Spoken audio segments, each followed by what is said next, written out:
안녕하십니까. 주말 이슈 이슈다 시작합니다. 바이든 대통령님 하면 떠오르는 표현들이 몇 가지 있죠. 졸려오신 조, 그냥 지나가는 조, 영어로 말씀 안 드려도 아시겠죠. 그리고 지난해부터 선풍적으로 유행하고 있는 응원의 구호, 가자, 브란단까지. 자, 어제가 바이든 취임 1주년이었는데요. 취임 1년 맞이 기자회견은 그 하루 전인 19일 2시간가량 진행했지만 역시나 최악의 기자회견이었다는 혹평이 이어지고 있습니다. 국정성적 최하위인 애플을 받아들은 바이든은 콧땡이, 우크라이나 사태로 신년 초부터 휘청이면서 쩔쩔매고 있는데 바이든의 1년 흑역사 한번 빠르게 훑어드리겠습니다. 팍스에서는 바이든의 격동적인 첫 해라는 제목의 기사에서 지난 1년간 바이든의 기자회견 장면 모음도 있는데 언론은 집권 첫 해 전임자에 비해서 기자회견도 적게 했고 질문이 집중적으로 쏟아지는 것을 허용하지 않았다고 까고 있습니다. 그렇죠.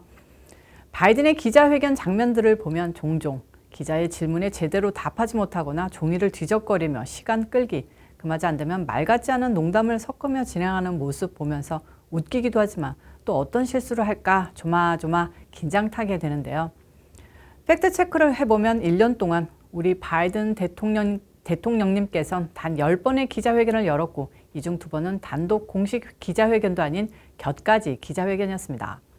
다른 대통령들의 경우 취임 1년간 대통령은 22번, 오바마는 27번, 조지 W. 부시는 19번 했는데요.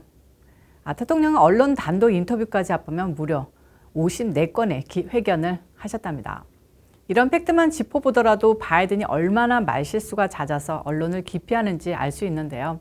하도 기자단 질문을 피해 달아나는 모습 보이니까 워크웨이 조라는 별명까지 붙게 됐습니다. 몇 번 있지 않았던 기자회견에서 참 말도 많고 탈도 많았는데요. 더 살펴보면요. 언론과 대화할 때 미리 정해진 명단에 있는 기자를 부르거나 자기에게 비판적인 기자의 질문 받지 말라는 말을 농담처럼 쓱쓱 던지기도 해 까칠한 언론인들의 비난 세례를 받기도 했습니다. 지난해 아프가니스탄 카불에서 벌어진 미국 최악의 외교 참사, 철군하는 미군에 대한 자살 테러 공격 이후에 가진 기자회견에서 미리 명단에 있던 기자를 찾기도 해 구설에 올랐고요. 또 자신의 선거법 개혁 의사를 반대하는 한 기자에게는 질문을 받고서는 재미있는 영어 읽기라며 글 쓰는 걸 좋아해서 저널리즘에 입문했나 봐 라며 퉁명스럽게 말해 구설수에 올랐습니다. 엊그제 러시아 우크라이나 사태에 대한 질문했던 팍스 기자에겐 바보라고 말한 적도 있다는데요. 누가 바보인 건지 참. 그리고 혹시 기억나시는지 모르겠는데요. 미시간에 있는 포드 공장을 방문해 전기차를 시험 운전했던 영상 보신 적 있으신가요?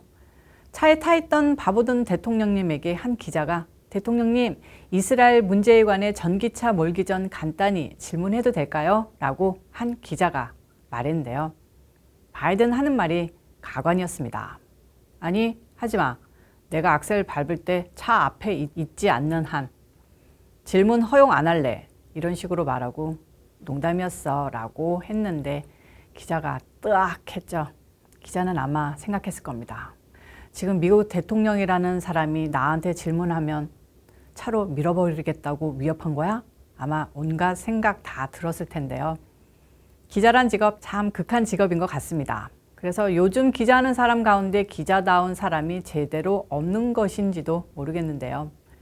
아무튼 한마디로 대통령 깜냥이 안 되는 사람이 대통령하고 있는데요. 결론적으로 말하면 조 할아버지는 대통령의 아량도, 그릇도, 재능도, 배포도 갖추지 못한 그냥 막무가내로 백악관에 입성한 어르신일 뿐인 거죠. 이게 제일 정확한 표현이 아닐까 싶습니다. 다음 소식입니다. 공화당 상원 원내대표 미치 매코넬 의원이 바이든처럼 말실수 한 번에 좌파 언론들이 죽자고 덤비고 있습니다. 이런 식이라면 바이든은 탄핵은 물론 위에 기자에게 차로 밀어버린다는 식의 농담처럼 던진 얘기는 살인 위협이라고 고소해도 될 판인데요. 아무튼 본론으로 들어가 보면요. 매코넬 원내대표는 전날 기자회견에서 중간선거 기간 투표권 제한을 우려하는 목소리와 관련해 그 우려는 적절치 않다. 통계를 보면 아프리카계 미국인 유권자들의 투표율이 미국인만큼 높다고 말했습니다. 그냥 그 사람 말은 흑인들 투표율도 미국 전체 유권자 투표율과 동률이라고 언급한 건데 삐딱하게 들으면 흑인 투표율이 미국인 투표율과 동등하다. 그러니까 흑인들은 미국인도 아니다 라는 식으로 말했다고 억지 해석을 하는 건데요. 이런 치사한 해석이 주류 언론과 민주당을 가세 이 양반을 걸고 넘어지는 겁니다. 발언이 알려지자 곧바로 민주당 의원들은 인종차별이라며 맹비난을 쏟아냈는데요. 보비 러시 하원 의원은 트위터에 아프리카계 미국인은 미국인이라며 맥코넬을 까는 글을 올렸습니다. 다이애나 디겟 하원 의원도 불쾌하다. 아프리카계 미국인 유권자도 미국인이고 다른 식으로 말하는 것은 인종차별에 가깝다고 비판했습니다. 찰스 부커 전 상원의원은 트위터에 난 미치 맥코넬 대표와 마찬가지로 똑같은 미국인이라며 피부색이 검다고 해서 덜 미국인이라는 것은 아니다 라고 말했습니다. 한술 더 떠서 민주당 소속 멜컴 캐나다 하원의원은 이번 발언이 단순 실언이 아니라 흑인 유권자에 대한 공화당의 사고방식을 정확하게 반영한다고 난리를 피웠는데요. 아니 이 사람들 너무 오버 아닌가요? 누가 아프리카계 미국인 아니라고 했나요? 바이든이 저런 말 했다 쳐보세요. 그냥 꿀먹은 벙어리였을 것 같고 참 난리 부르습니다. 제가 미치 맥코넬을 편들어서 하는 말은 아니니까 오해하지 마시기 바랍니다. 어쨌든 이번 일 겪고 무늬만 공화당이라는 의심받고 있는 미치 맥코넬 정신 차리는 계기가 되길 바라는데요. 네가 아무리 점잖고 양심 있는 스스로 품격 있는 보수라고 생각해도 민주당 좌파 떨거지들은 공화당이 한마디만 아니 반마디만 실수해도 물어 죽이겠다고 덤벼듭니다.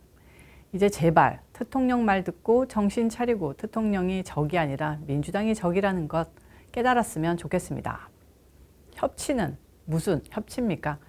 당장 공화당끼리 똘똘 뭉쳐서 미국 침몰하는 거 막는 게 당신들 목표인 겁니다. 자, 주말이니까 정치와 다른 수다 하나 해볼까 하는데요.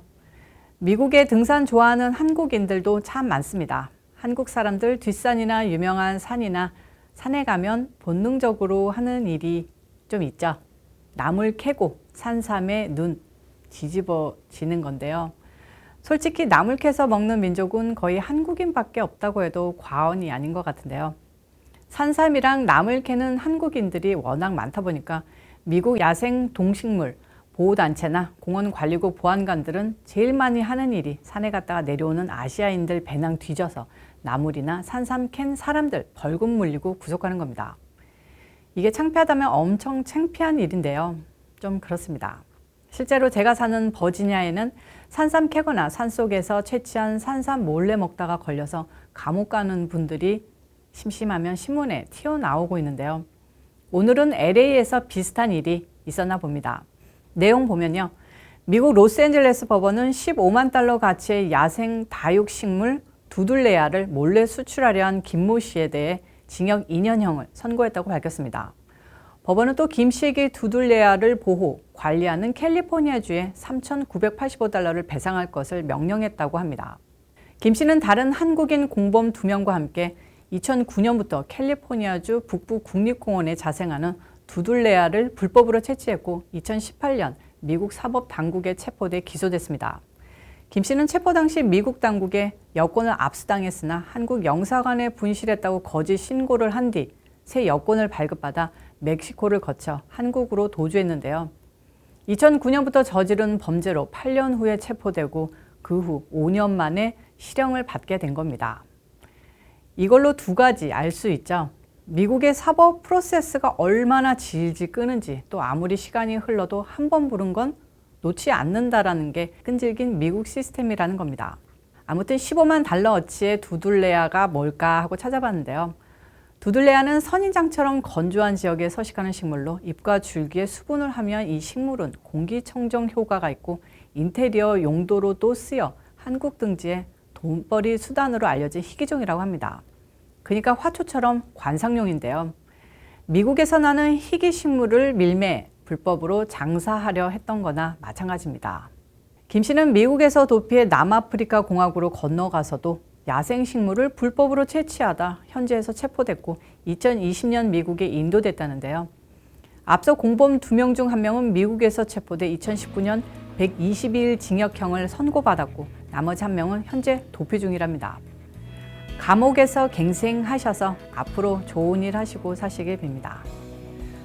오늘 이슈 이슈다는 여기까지입니다. 시청해 주셔서 감사합니다. 오늘도 변함없이 좋아요, 구독 꾹꾹 눌러주시고요. 어제 댓글 보니까 제가 마지막 인사에서 빠이 하는 게 약간 오그라든다라고 말씀하시는 분도 있는데요. 그렇지만 저는 꿋꿋이 오늘도 변함없이 마지막 인사에 빠이를 하겠습니다. 제가 좋아요, 구독 꾹꾹 누르라고 얘기는 드렸죠? 잊지 마시고 하시고요. 저는 또 다음 영상에서 찾아오도록 하겠습니다. 빠이. 오그라들면 안 돼요.